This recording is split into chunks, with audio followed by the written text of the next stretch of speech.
Hi, I'm Anna with the Frame Group. Today we'll be cycling your Pearson case erector.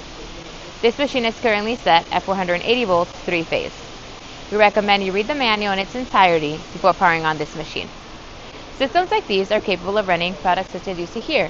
Today we'll be running this product at 2000 per shift.